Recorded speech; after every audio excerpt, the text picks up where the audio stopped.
Our first speaker today is Roberto Stark. He's the president of Stark and Ozitz, a consulting firm in Mexico City, which provides structural design services for urban infrastructure projects throughout Mexico, Peru, Panama, Colombia, and Guatemala. He is a member of the 318 Structural Building Code Committee and several other committees. I'm going to try to keep this short because we're running low on time.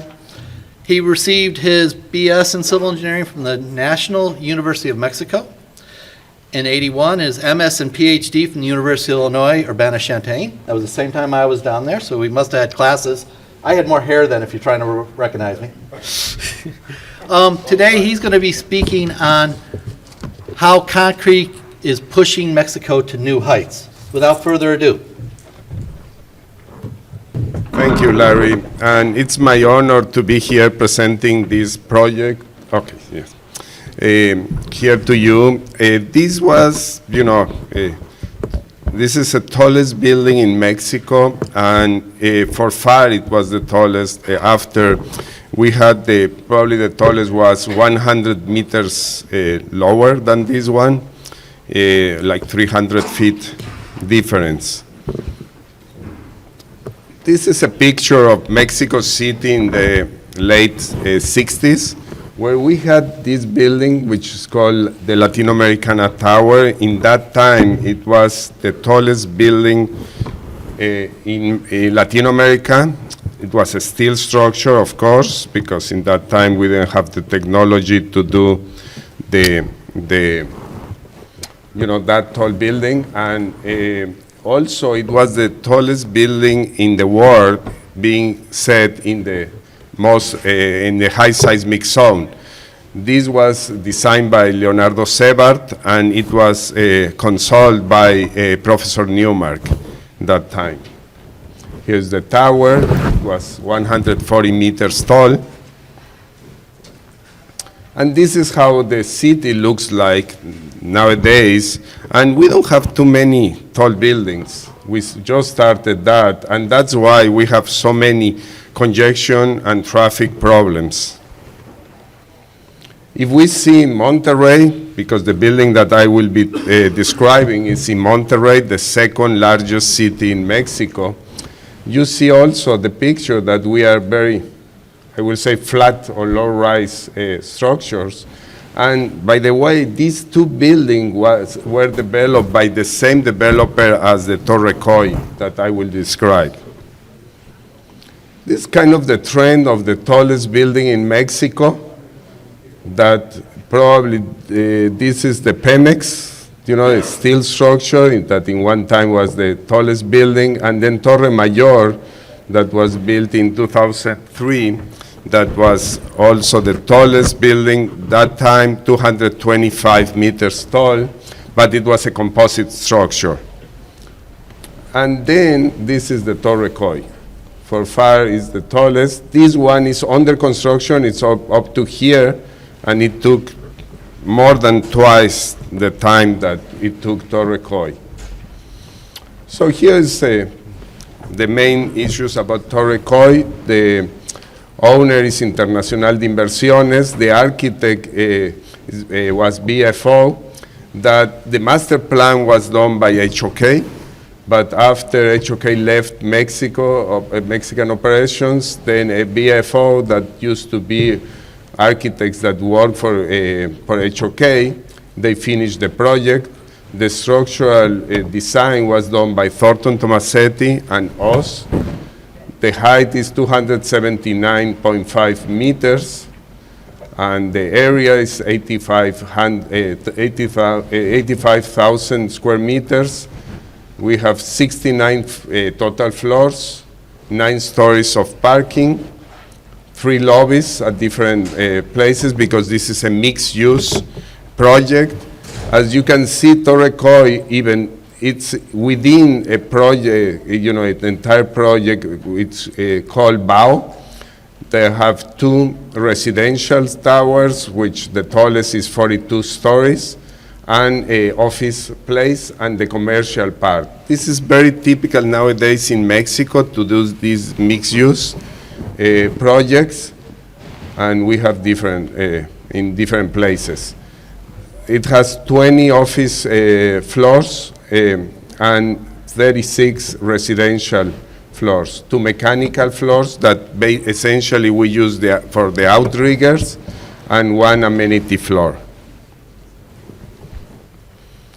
This is the typical parking, the plaza, the office layout, the MEP, which we use virtual outrigger that according to the data, and Robert helped us with telling us that this was the second building with that structural system. The first one, I think it was in Dubai, no? Or something like that, that you sent a note. Excuse me? Kuala Lumpur. Oh, Kuala Lumpur, sorry. So this was very unique, and the beauty here was that the Mexican labor can do it, because we didn't want to have a very sophisticated system. This is the amenity, where we have an outdoor swimming pool, and then the building sets to this area. From 23 to 42, we have residential, lower residential part, and 43 to 57. And then we came back to office space. And this was because when we were constructing, the construction, was to the 20th floor, the owner decided to put 2 more floors, 2 extra floors. So in order to comply with the wind control, the wind comfort criteria, we decided to change, or we suggested to change to office space so that we could comply with the requirement. Then we have the upper MEP, the 62th floor, and the office in the last 2 floors. This is kind of some pictures how it looks, the outdoor swimming pool, the residential area, and the building with the view of the mountain, which is very characteristic of Monterrey. When you see the football games, you will see that mountain over there.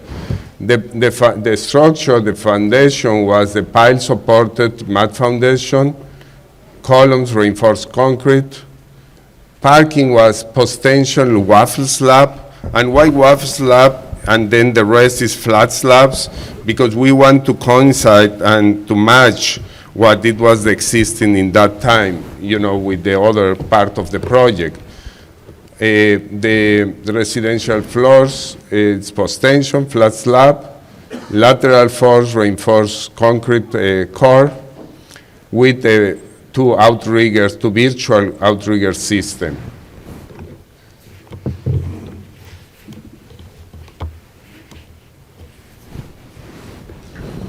Now, for the lateral resistance system, the building material was concrete, everything was concrete.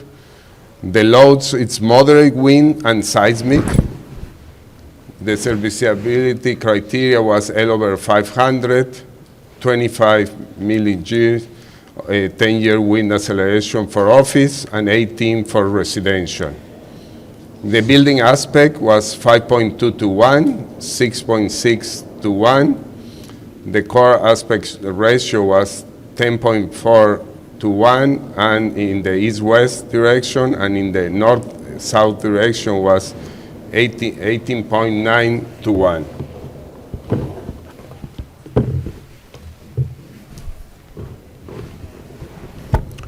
The lateral system, it's the indirect outrigger that we basically use these 2 places, which was less complex construction system that the Mexican can do it in that time. This building was very unique because nobody has done before. So we have to test the concrete, the mixes, do very simplicity so that people can do that, and less impact to schedule, because like I told, the other building that it's on the construction, and it was meant to be simultaneous as this building, one is in Mexico City, it's half of the distance, I took already twice as much as we at this building took. This is kind of the concept of the indirect or virtual outrigger, and basically it's this one, this figure. So the lateral system, we want to summarize here. The central core has 900 millimeters to 1,050.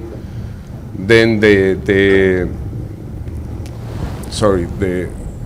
cannot read because I don't have the screen here. Can I have duplicate the screen here because I cannot read it from there? No, okay. 450, that's the other parts, the flanges. 1,000 to 1,950, the deep beams, and in some places we reinforce with steel plates that I'm going to show right now. So basically this is the perimeter or the outrigger walls, which is 60 by 600 by 1,000, even 1,600, and that's because the architect, because of the survey of the operation, wanted to put windows or doors, so they increase the thickness of these perimeter walls.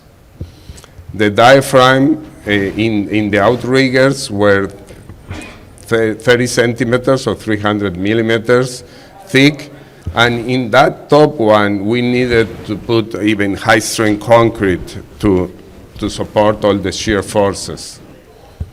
The columns are 1,000 by 1,000 at the top, and at the bottom were 1,600 to 2,000 millimeters thick. As you can see, some of the photographs, this is the link beams, the outriggers, and the core. This is the detail that we use for the link beams. And actually, after it was tested in in UCLA for being the seismic behavior of those, and it behaved very well, but we use it mostly for shear due to wind. As pictures.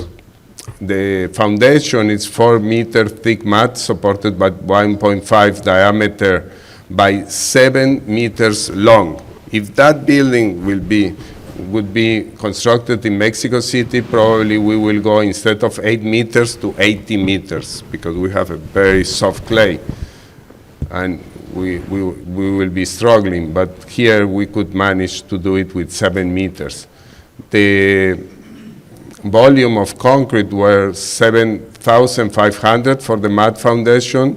It was a continuous placement, 1,200 truckloads, 7 concrete pumps, and over 26 hours. This was the second largest pour done in Mexico.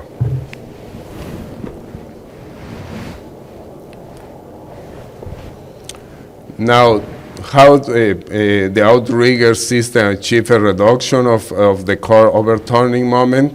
In the north-south direction was 25%. In the east-west direction was 15%. The period of the building, it's 8.13 seconds.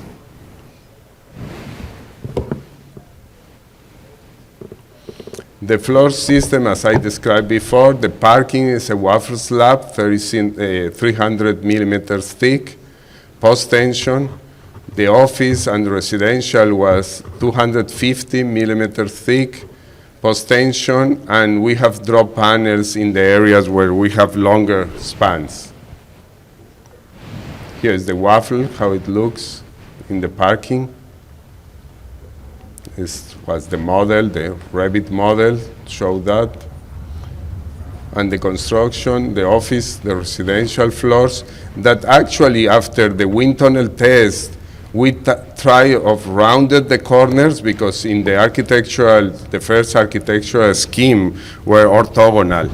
So that we tested this building for wind, and with that modification on the shape of the corners, we could save 15% of the wind force and do more efficient the building. This is the outdoor pool. It's quite kind of the Revit model. And see, here where we have all these windows, the thickness of that wall increased a lot. As you can see here is the wind tunnel test setup. And we barely made it, this building. If it were not concrete, it would be steel building. You know, this building could have been, you know, with more material. And by the way, this building originally was designed as a steel structure. When the owner called me, they already designed this building, but it was 50% more expensive than what we achieved. This is during construction, and people that have been in Monterrey, they think it's a very dry city, but underground it's a lot of water, so we had to deal with problems, you know, when we pour the piers, not to be affected by this water. The view of the mat foundation, we use a lot of headed bars to simplify and see the water that they have to dewater before the pour. Also, you can see here all the shear reinforcement that we put it to avoid to increase the mat thickness. And then you can see all the pumps working, 7 pumps used for the pour. And it was continuous day and night. And actually the owner sent me all these pictures. It was from Saturday to Sunday, so it was a big occasion that this pour, and then it was good because then they could use the 7 plants, the cement plants, concrete plants that are in Monterrey for the ready mix company. Now here is the first pour of the columns that we use a concrete strength of 10,000 PSI, which was the first time in Mexico to use such a big strength or large strength in that. Here's the waffle slab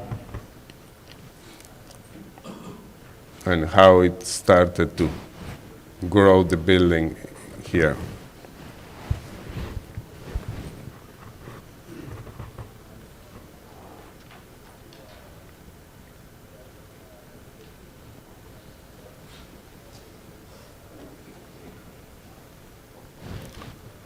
So every plan, you know, every structural plan was very similar. So they, you know, at the beginning, the schedule was to do 1 floor every 7 days. They achieved to do 5 days, you know, in 5 days each floor. But everything, you know, the long-term effects were calculated or were assuming 3 days. Just in case they did it faster, but 5 days is even better for the behavior of the structure, so it was okay, but almost took 24 months to finish the project.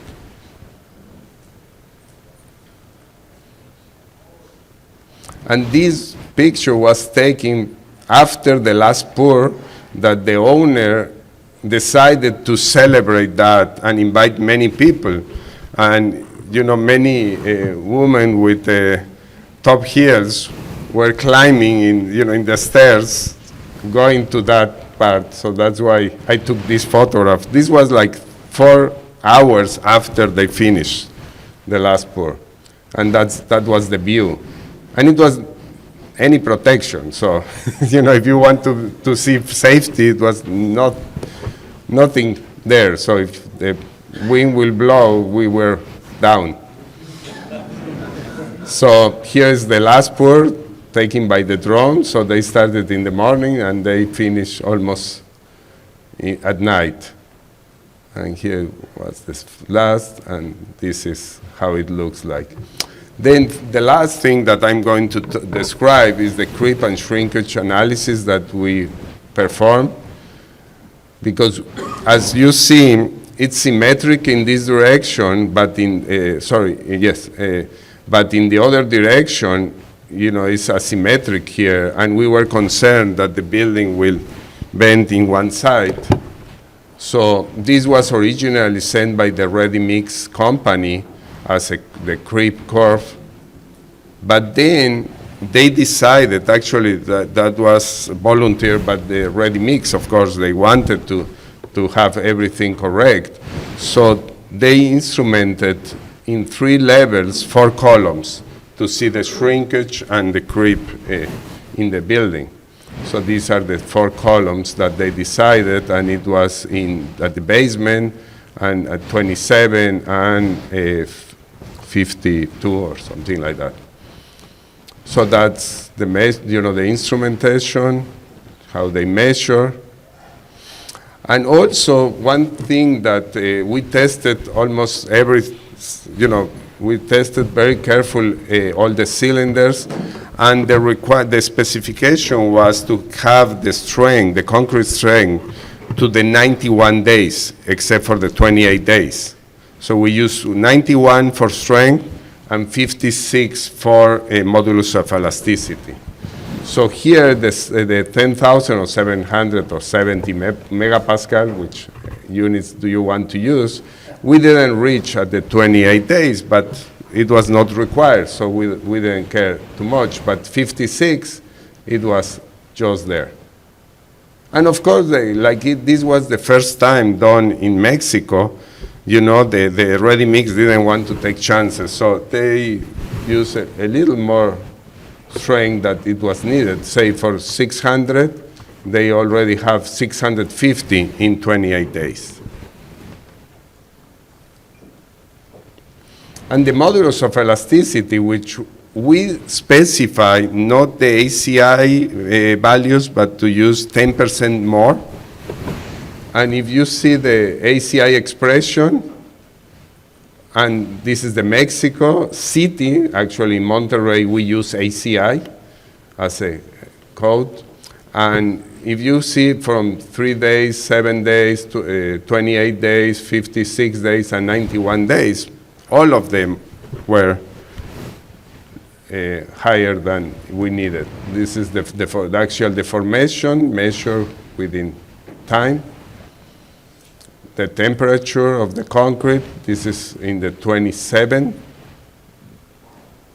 the temperature that we had. And then we developed these custom creep and shrinkage curves to use in the model. It's for creep, for shrinkage, for concrete modulus. Also, we did the construction sequence analysis that in that time, if you can see, we consider 7 days per floor for this first analysis. Later on, with the data that we received, we review it and everything was okay. And the values that we obtained, the horizontal displacement of the roof was, in 30 years, was 13 millimeters. In the north-south, in the east-west was 90 millimeters. We expected, not to have problems with the elevator shafts and all that, to have even 250 millimeters. So we were much better than we expected. Now, for the total shortening was 46 millimeters, and the maximum differential shortening between the core and the perimeter columns were 12 millimeters, and at the end of the construction was 25 millimeters. Actually, we didn't use a topping more than an inch in the project. So it was very level and very smooth, everything. If we compare the complete beam force versus time, and we use 2 different softwares, the Midas and the ETABS, they match pretty well the 2 calculations. So the final comments that I have is that the challenge was develop a structural system to eliminate excessive movement and acceleration, and to fit the building's predetermined form with minimal impact to architecture. But as I told you, this building was previously designed as a steel building. So the architect was not willing to increase the sections. So it was kind of a challenge that we had when we started, and also the design for constructability that will be easier for the labor that we had. The solution, we used these virtual outriggers that were basically casting walls, that was, very typical. We increased mass to achieve the